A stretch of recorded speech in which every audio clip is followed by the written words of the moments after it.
একটা প্রশ্ন করি, মসজিদ যদি জান্নাতের রাস্তা হয় এবং সেই মসজিদের নামই যদি ফিতনার দরজা খুলে দেয়, ইসলাম তখন কি বলে?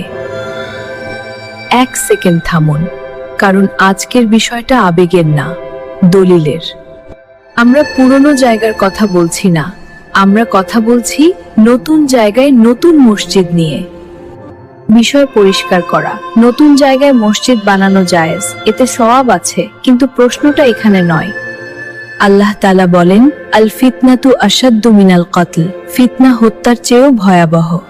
ইসলাম শুধু নামাজের দিন না, ইসলাম ফিতনা বন্ধ করার দিন। একটা নাম যদি মানুষকে উত্তেজিত করে, তাহলে সেই নাম রাখা কি হিকমাহ? রাসূল বলেন, লা দরার ওয়া লা দিরার, ক্ষতি করা যাবে না, ক্ষতির জবাবেও ক্ষতি করা যাবে না।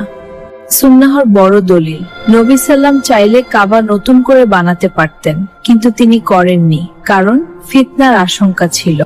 আজ বাবরি নাম শুনলেই ইবাদতের কথা আসে না, আসে রাজনীতি, আসে সংঘাত, আসে ঘৃণা। আল্লাহ বলেন, ওয়াল্লাহু ইয়াদউ ইলা দারিস সালাম, আল্লাহ শান্তির পথে ডাকেন। প্রশ্নটা ইতিহাসের না,